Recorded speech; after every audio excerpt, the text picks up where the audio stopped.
Echo. Check. I think it's better. Yeah. Yes, let me see. Yeah.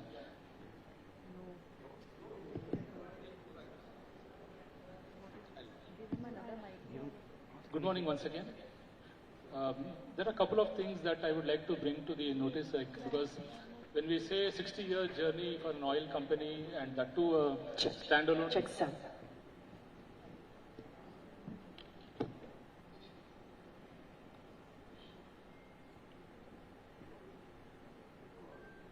Check sound, check.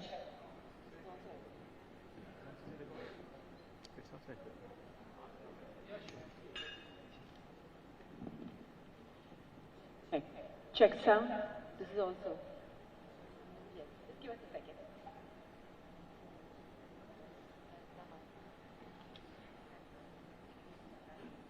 Check sound.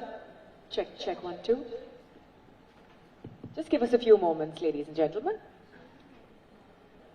Check sound. Yeah, I think it's better now. Try, sir. Check. Yeah, it's fine. Thank you. Let me begin from the beginning. Okay. We started off in 65 with a small refinery which was commissioned in 69. And as I told you, along the journey, we have always been building on the foundations of sustainability, I should say, because if you look at 65, 69, being the first refinery in India to set up a sulfur recovery plant, which is a very proud moment, because that is the kind of indication that you will get about the kind of leadership that has always driven CPCL. And as we moved in our growth journey from 2.5 million metric ton capacity to double it, we had second refinery commissioned, that was in the 80s. And that time also, again, we added one more sulfur recovery unit. In addition to that, we also identified that water is a very important source. So we built the sewage reclamation plant, which was the first of its kind in Asia. So that growth journey of second phase was associated with identifying that water is a very important source. Then moving down around 2000, early 2000, we commissioned our third refinery.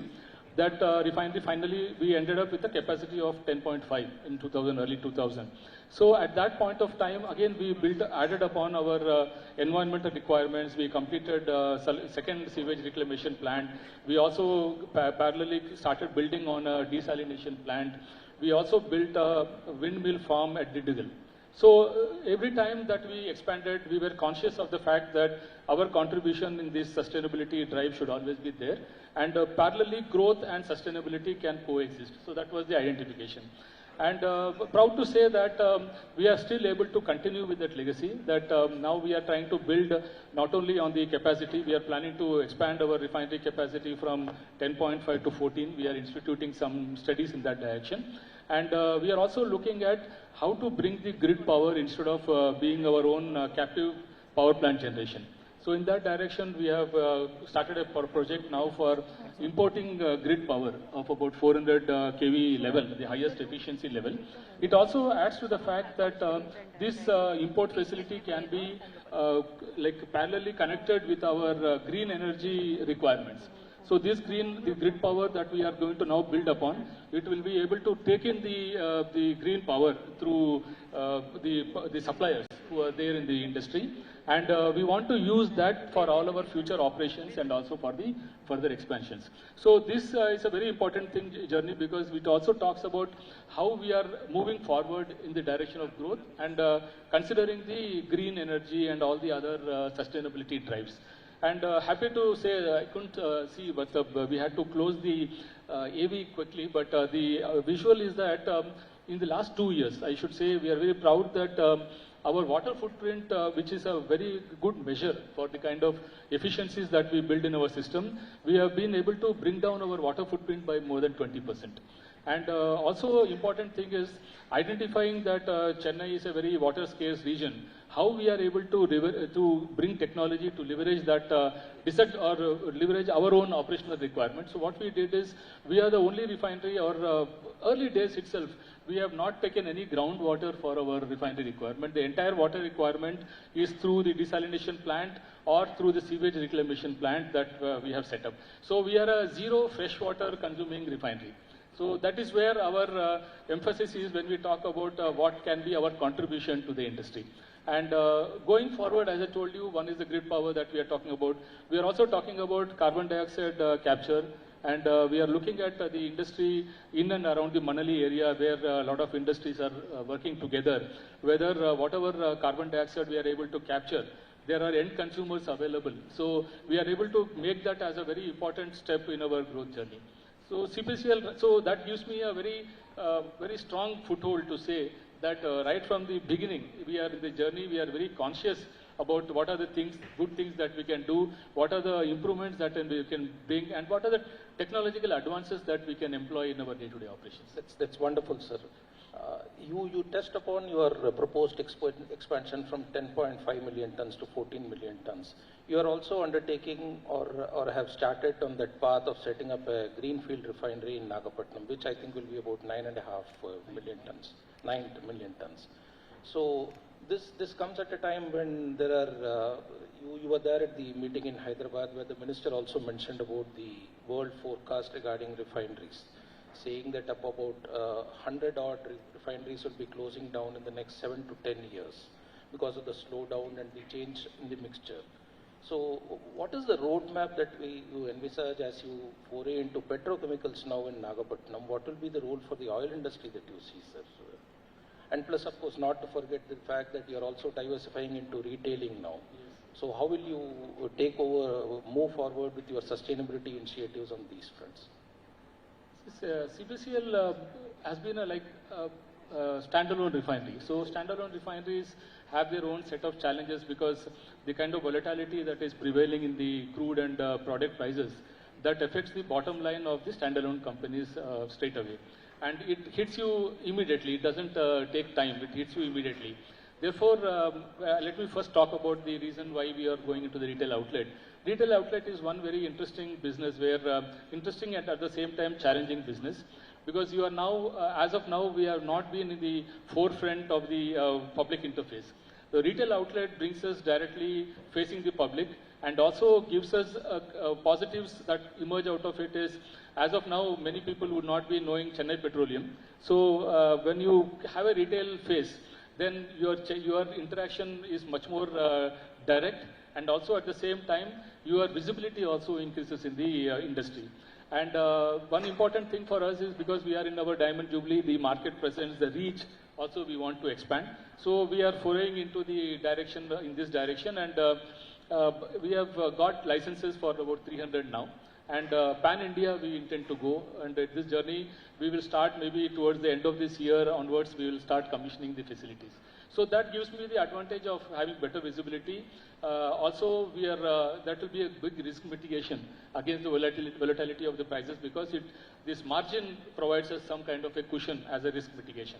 So this is one direction that we are taking. Parallelly, the Nagapattinam refinery, which was approved about 5 years back, we have acquired the entire land parcel for that, and we intend to build a refinery cum petrochemical complex there. Because as of now, there is a huge demand for petrochemicals in Tamil Nadu. There are very few there are no people producing the petrochemicals in Tamil Nadu. There are very few components available, very few molecules available. So we want to expand in a big way there. So the idea was that we will be setting up a refinery and also a petrochemical plant there, for which we have received all the approvals. We are waiting for some clearances from the government through the CCEA. Once that is there, we will be able to move forward in the project. And that gives us the strength that in addition to having 10.5 capacity in Chennai, which we further want to expand to 14 and above, we will also be having a 9 million metric ton there. We are also looking at how to increase the petrochemical component of the entire refinery, because the refinery it is governed by a term called the Petrochemical Intensity Index, PII. So we want to increase the PII. We wanted to start with a 6 petrochemical intensity index, and further down second phase and third phase we wanted to do. However, we are looking at that area also, whether we can directly advance into the phase 1, phase 2 of the project without going through the normal procedure. If with a little bit of capex, if we can do a tweaking in our configuration, we can add more petrochemical component there. So that is the plan we are taking in Nagapattinam. And of course, in CPCL itself, our projects that we are looking at for future expansion, one is the 14 million metric ton. Also, we are looking at some microcrystalline wax as a specialty product. We also received approval for setting up a Group 2 and Group 3 LOBS project, which is a lube oil base stock project, which is a substantial portion of it is imported. So that is what we are looking at. And we are looking at, which maybe you are all aware that we are the only refinery in India where we have wax production and also the lube production in the same complex. So we are trying to add the microcrystalline wax, which is a very specialty product. We are adding up the new components of the LOBS we are talking about. We are also looking at parallelly expansion. So that gives a big playing arena for us, and also a growth journey, mitigation measures towards the dependency on one particular stream. So that is a kind of overall journey that we are planning to take in this. Wonderful, sir. You mentioned about or rather you touched upon the configuration of the Nagapattinam refinery a bit. Manali refinery for many of the people here is one of the highest on the NCI scale now. It's 10.3, I guess, right? So would Nagapattinam refinery surpass that as in terms of the configuration? Yes. Nagapattinam refinery will be much more complex in the sense that we are building more petrochemical components also. We are at a very low level here because when CPCL was formed, at that point, we developed the entire Manali area as a good ecosystem. So instead of doing everything by ourselves, we have the downstream industries also are totally dependent on Chennai Petroleum, and CPCL acts as a mother industry for many of the smaller Manali industry area industries. So there what happens is in this concept, you may be actually giving away very valuable molecules. But that is how the system has been made, that is how the refinery has been configured at the beginning itself, that we will not be the people who will be taking the entire benefits from the refinery, but the entire ecosystem also has to develop. So that is how the MIA was developed as a concept right from the beginning, and we stand by that, and we are continuously in the process of upgrading our petrochemicals, and we are also adding some value streams. We are discussing with the Manali industries, our neighboring industries, where some of the streams can be much more in a better way we can share. For example, some of the byproducts of one of the industries can be a good value adder for me. So we are entering into that kind of a discussion so that we are able to synergize the operations. We are able to also conserve on the utilities part. We don't need to have same kind of a water generation. We don't want the same kind of a sewage disposal. If we were able to co-work together and try to evaluate a system where we can share some of the resources, that will add to the profitability of the entire association there, the entire group of industries in the ecosystem. So we are looking as a good big brother, small brother, as a big family. We can try to coexist and take the benefits, reap the benefits of the entire process. You also mentioned pretty much very modestly saying that you are a standalone refinery and you are not well known, which is one reason why we want to diversify into retail. But then MRL, the erstwhile MRL is a very well known brand in Anasale is what I guess. Sir, on the issue of scale, you are no longer just a refinery, you are part of the giant called Indian Oil Corporation now. So oil industry is all about your ability to invest and ability to scale up fast, to achieve more capacity. That if that being the scenario, how well equipped CPCL is in terms of bracing up to the latest development, equipping itself with the latest technology? See, CPCL's biggest strength is the parent company, in the sense that when you look at scale of operation as a standalone refinery of 10.5 million metric ton, if you have to source the crude from outside, because CPCL entirely depends on the imported crude. About 85% of the crude requirement is imported, and 15% domestic crude we are taking. But this entire volume doesn't give you the scale to negotiate at a global level.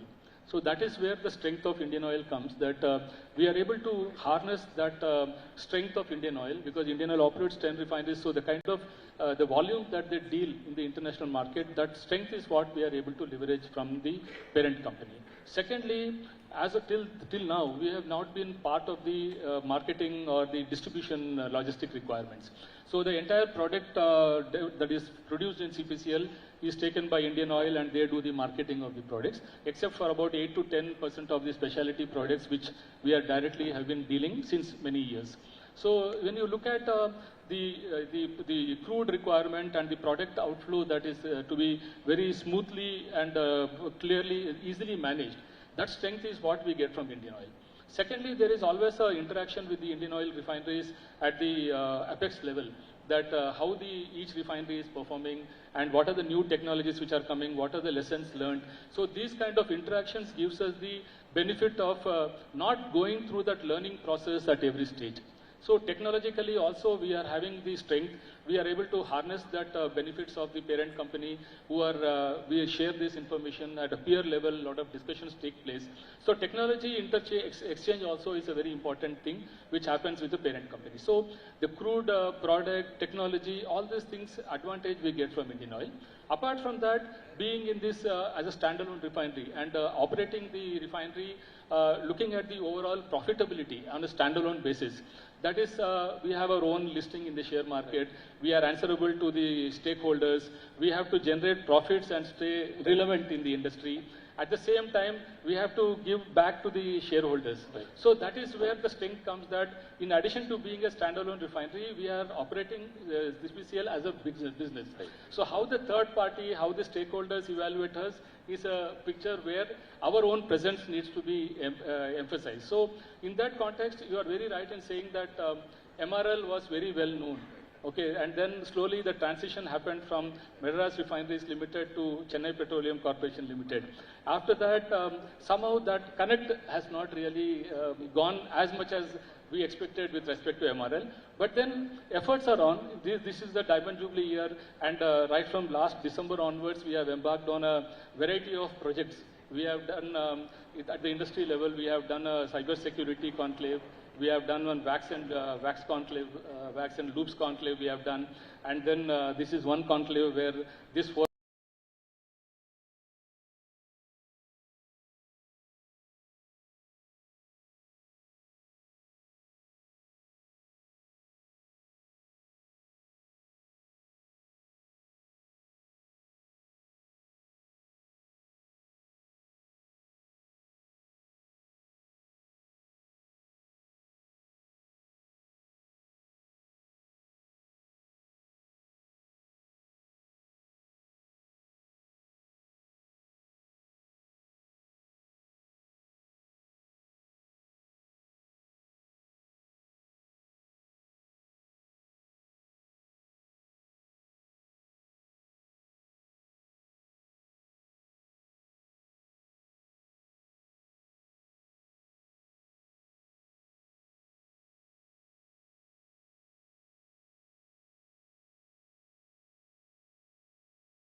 multiple accidents over these years. And CPCL also in December 2023 faced one such, where you had an oil spill that happened in that area, and it created quite a bit of a problem in that area. So where does it go wrong, sir? Is it in terms of the systems and processes in place, or a sheer inability of the people to foresee what can possibly happen? And in these kind of, and just to add to that, this incident, post this incident, are you putting in place new measures, as in you're mounting a new strategy, you have gone back to the working board and doing this again? What is happening on that front, sir? So again, that brings me back to the fact that we have been, last 60 years, we are operating this refinery. And every time we added capacities in the plant, we expanded our operations. The basic baseline studies have been done with respect to designing of the stormwater channel, designing the ETPs, designing our water requirement, what would be the additional flow, and all those things are a part of the design requirements which go in the designing the plant process required. So while we do all these things, you should also appreciate the fact that during the last 60 years of operation, we have, even if you see last 10 years, we have seen umpteen number of weather disturbances. We have seen the Nivar cyclone, we have seen the Varda, we have seen the floods in 2015. So we have gone through extreme weather conditions, and if some may recollect, this August 2024, there was a cloud burst. I do not know how many would be knowing this. I stay close to this place. It was a very mild rain we had here, whereas 20 kilometers in the Manali area, there was a cloud burst. And it happened in the Manali industry area. That was the heart of the flooding area. And during that cloud burst, there was a rainfall of about 27 centimeters in 2 hours. So cloudbursts are not only now limited to the hill areas at all. Now it's a part of the unforeseen conditions that you really cannot imagine that it would happen like this. But the fact of the matter is, we have gone through all these disturbances in a very conditioned and in a very proper manner. We have our own SOPs, we have our wonderful systems in place wherein these kind of problems can be contained within the refinery itself. So coming back to the Mishong cyclone in December, which is also a matter of NGT now, so I really do not want to go in depth in that matter, but at a very higher level, I can tell you that it rained very badly on the 2 days on 2003 and 4th. And of course, the rainfall was not as much as what we saw in the cloudburst or in any of those cyclones. It was close to 15 centimeters rainfall that we received. So we were able to contain everything within the refinery. But thereafter, you should also see the fact that how the external conditions will influence. For that, for example, the reservoirs which are there in Pundi and Puyal, they were all overflowing. So a lot of water was let off. At the same time, there was a condition that high tide was prevailing, which doesn't allow the water draining to happen peacefully. So at that point of time was the water levels in that Manali area entirely started going up. And then it submerged many of the plants. There was 5 feet water in many plants. However, CPCL, we still had the condition in control. The refinery was running. We had never any issues. But then what was witnessed in Ennur was a different picture. Ennur had a lot of oil traces. Of course, it could not be traced to CPCL, which is what is being vehemently argued by us, that it cannot be traced to CPCL because a lot of other industries had got submerged, whereas CPCL was still within control. We did not have any water let off with oil. So we are contesting that matter with NGT. But what you say is, now what kind of preparations and what kind of you can be prepared, to what extent you can be prepared.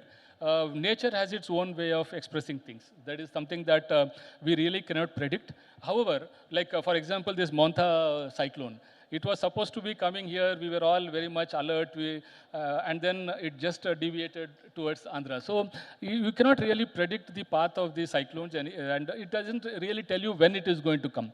But what we have done from CPCL is we have strengthened our internal processes very much. We have also added we have added more than 50% of storage capacity of the stormwater in our refinery. We have also additionally added many oil catchers in the downlines.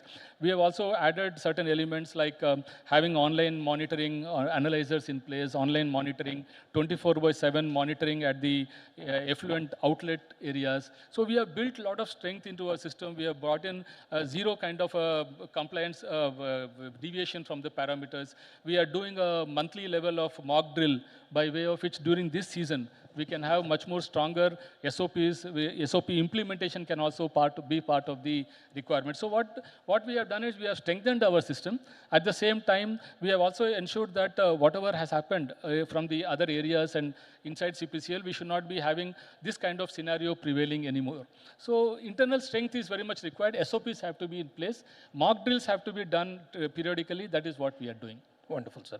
Sir, you also in passing referred to this, that you are the anchor industry in Manali. And given the fact that over these years we have had accidents involving or incidents related to other companies as well. You head the Manali Industries Association. Post the series of events that we have seen in the last few years, as head of that area, are you thinking of any collective action plan to mitigate these things, sir? See, Manali Industry Association, for which CPCL is the president nodal agency, we have a very strong mechanism of exchange of ideas, proper training as a group. Okay, that also is there, and CPCL is anchoring many of these activities. We built one emergency response procedure for the entire Manali Industry Association. We have a common emergency response situation. We have implemented that. We have had the talks with the senior management of all the Manali industries. We have also involved the Tamil Nadu Pollution Control Board for being a part of this exercise. So as an association, we are very much aware about what are the facilities that need to be developed there, and constantly we engage with the state government to provide us additional areas where we can work on this. Any stormwater channel which is there as a part of the government process, that cleaning is being done periodically or not, that we are also looking after. Chennai Petroleum, from our side, we have made an emergency response center, which is just outside our battery area, outside our plant area. That also can be taken as a control room in case of any future requirement where, as a coordinator, we need to take up this matter. So if you see Manali Industries, the other industries, wherever these problems have come, all these things we need to be very cognizant of. We should be very mindful of the fact that when originally the Manali industry area was designed, at that point of time, it was declared as a no habitation area. It was declared as a situation where the habitation should not come up. But as everywhere it happens, the urbanization takes place, the boundary limits changes, the city limits increase. So at that point of time, if you had observed our refinery in 60s and 70s, there was nothing in that Manali area. So now it's a fact of the matter that the habitation has happened along your boundary wall. That is the scenario. So as corporate citizens, as responsible corporates, we need to be very, very mindful of the fact about all the kind of effluents that are happening, what are the kind of controls we have in place, so that the nearest to people living across the boundary wall should not get affected. So a lot of controls are there. There is an online monitoring of these track parameters directly at TNPCB. Any kind of incidences are directly available for the TNPCB to monitor. So we are having our own internal strengths and monitoring. At the same time, we are sharing this data with the TNPCB so that they also have a monitoring mechanism, and any kind of deviations are immediately brought to the attention. But the fact remains that when the industry and the people coexist across the boundary wall, then our own control measures are to be much more stronger. We have to be taking that responsibility. That brings me to my next question, sir. You mentioned about how habitation has also come up around the refinery. We have also seen Manali transform over these years. Would you give some kind of suggestion, recommendation to the government in terms of different zoning norms, different zoning plan, or be stringent in those areas, as in not to have habitations in the neighborhood? It is. You are also setting up Nagapattinam, where we are engaging now. Yeah, we are engaging with the state government to consider that the Manali area should be declared as an industrial area. That is what we have been continuously following up. We are continuously talking to them on this matter. But now that these areas have been developed, people have taken shelter near the refinery and all the industries. They have also encroached upon many of the water bodies now are getting reduced. So all these things will have a very big impact on the rains that we generally see. So the point is, we are engaging with the government to the extent that if it can be notified as an industrial area, and then they can set up some kind of a control mechanism by way of which at least future expansion should not happen. Whatever has happened, I do not know to what extent the controls can be brought in, and whether it is a process has been regularized or whether it can be, again, they can be taken back. It's a very difficult policy matter which the government has to take. That apart, at least if you declare it today also as an industrial area, then future developments around that area can be limited to the extent of industries. At least the inhabitants, the residential areas don't come up anymore. So that is an exercise which we have been constantly engaging with the government. And we hope that if that happens, it will bring a lot of control to the refineries. It can also have a lot of control on the population which is staying across. It will make life easier for them and safer for them. That is the most bottom line here. Thank you. Sir, one last question before I open this to the audience. I know it has gone into red now, but then where do you see CPCL in its centenary years, sir, given the fact that so much is changing in terms of fossil fuels, and we are talking about other sustainable oil, sustainable fuel now, sustainable aviation fuel. You're also talking about that. No, we are, so if I limit my answer to the extent of sustainability, because profit-wise, we have set a very short-term goal that we should cross the 1 lakh crore revenue. That is what we have kept as a short-term goal for us. We have touched 90,000 crores as one of our turnovers in the previous years, but we have set a target, a short-term goal of 1 lakh crores should be our very near target for revenues. But if you ask me to sum up about where we look at it during the centenary year, with respect to sustainability, I should say that our growth and our journey in this direction should be balanced along with the new facets that we are bringing in the form of renewable energy. We are looking at green hydrogen. We are looking at sustainable aviation fuel. We are looking at biomass for the generation of, again, hydrogen or CBG. So we are looking at very new answers to this question about sustainability. We are looking at conventional fuel, which will still remain, at least as per the reports available, it's only going to peak around the 40s. 2045 is what is expected to peak, and thereafter it is expected to remain at that level. Maybe the growth may not be there, but the volumes will keep adding up there. So I expect that 40 years down the line, because now we are in 60th year, so at 40 years down the line, I see fossil fuel being the backbone for our petrochemical developments, because that is the building blocks for petrochemicals. So I expect my fossil fuel to be still contributing in the direction of petrochemicals to a larger extent. I also see energy coming in the form of a big basket of a mix of good mix and responsible mix of green and also the existing energy available. And CPCL, I will see in the domains of not only within Tamil Nadu. I want to see CPCL as a beacon in respect of energy leadership, in respect of digitalization leadership. So those are the areas that I would like to see CPCL, because I will not talk about revenues because we are a one refinery or two refineries in the future. So I would like to see CPCL as a beacon with respect to cost leadership, energy efficiencies. I would like to see it as a as a company which harnesses digitalization as a major tool in all its day-to-day operations and efficient operation. Thank you very much, and wishing you all the best, sir. Thank you very much. I think we have completely run out of time. No time for questions. Thank you so much to Mr. Shankar and to Mr. N. Ravi Kumar. May I now invite Mr. Sundaresan, the Vice President of the Hindu Group, to please felicitate Mr. Shankar. Can we give him a big round of applause?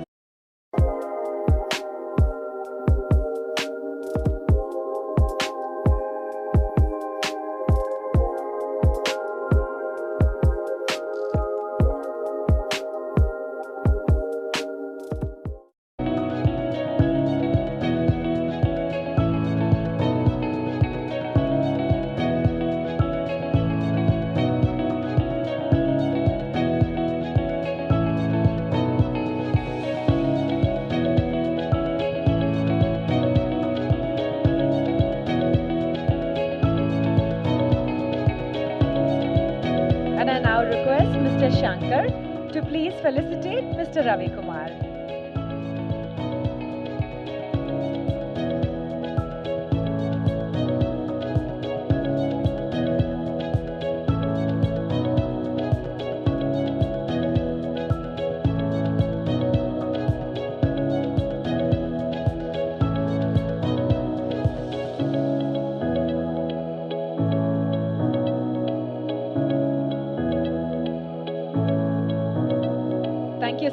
gentlemen, well, we are off to a wonderful start.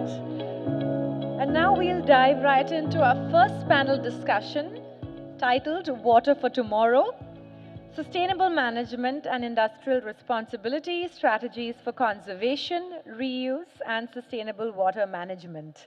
This is a crucial element in sustainable development. Ladies and gentlemen, it gives me great pleasure to introduce our panelists for this session. We have quite an illustrious lineup.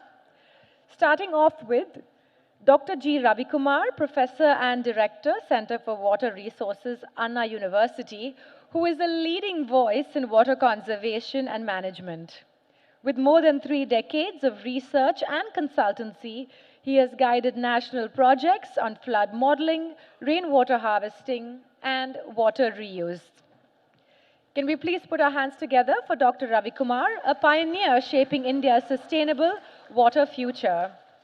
We also have with us Mr. P. Kannan, Director Operations, CPCL, also bringing over 3 decades of operational expertise in refining and process engineering. He has led major energy efficiency and conservation initiatives, ensuring safe and sustainable refinery operations. A round of applause for Mr. P. Kannan. We have with us Mr. Viswajit Kumar, fondly known as Mr. Naveen, the Managing Director of Naveens, a visionary leader who has redefined real estate through innovation and responsible design. He is a dynamic industry leader, an active member of CREDAI and CII, and continues to build spaces that blend quality with sustainability. Let's welcome Mr. Viswajit Kumar. And rounding out the panel today is Mr. Gaurav Kumar, IAS, ex-director, Chennai Metro Water. He is an IAS officer of the 2020 batch from the Tamil Nadu cadre, presently working as an executive director in the Chennai Metropolitan Water Supply and Sewerage Board. CMWSS board deals with water supply and sewerage maintenance in the entire Chennai metropolitan city. Can we please put our hands together for Mr. Gaurav Kumar, IAS.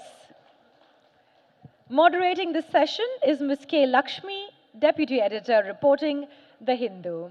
So ladies and gentlemen, please put your hands together as we invite our panelists and our moderator to take the stage. Can we give them a round of applause?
Good morning, everyone, and welcome to today's panel discussion on Water for Tomorrow, Sustainable Management and Industrial Responsibility.